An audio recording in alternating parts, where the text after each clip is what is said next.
نحمده ونصلي على رسوله الكريم اما بعد فاعوذ بالله من الشیطان الرجیم بسم اللہ الرحمن الرحیم۔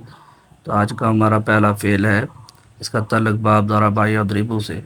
حدا کا احدق و حدقن، ہر طرف سے گھیرنا، فصیل بند باغ کو بھی کہتے ہیں۔ سورۃ نبا میں استعمال ہوا۔ ادائقہ وعنابہ، باغات اور انگور۔ باب ضربہ یضربو حدا کا یحدق و حدقن، ہر طرف سے گھیرنا، فصیل بند باغ۔ اس کے بعد ہمارا دوسرا فعل ہے حرد یحرد حردن، قصد کرنا، غصہ ہونا، روکنا، یہ بھی باب ضربہ یضربو سے۔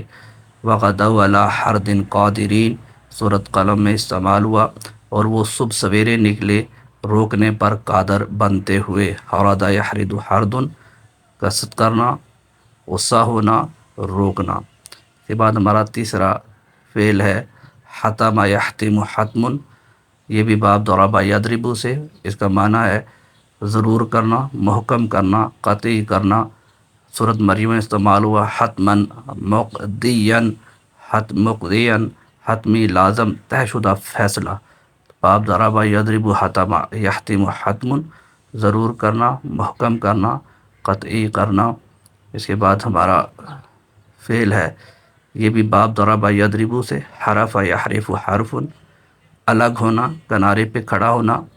سورۃ حج میں آیا من یعبد اللہ علی حرف، اور جو عبادت کرتا ہے اللہ کی کنارے پر۔ باب ضربہ یضربو حرف یحرف حرف، الگ ہونا، کنارے پہ کھڑا ہونا۔ اور آیت ہے من یعبد اللہ علی حرف۔ پھر آخری ہمارا آج کا فعل ہے حرس یحرس حرص، حرص کرنا، لالچ کرنا۔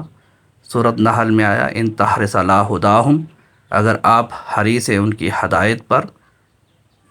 باب ضربہ یضربو حرس یحرس حرص، حرص کرنا، لالچ کرنا۔ اللہ تعالی ہمیں دین سیکھنے، سمجھنے اور اس پہ عمل کرنے کی توفیق دے، آمین۔ جزاک اللہ۔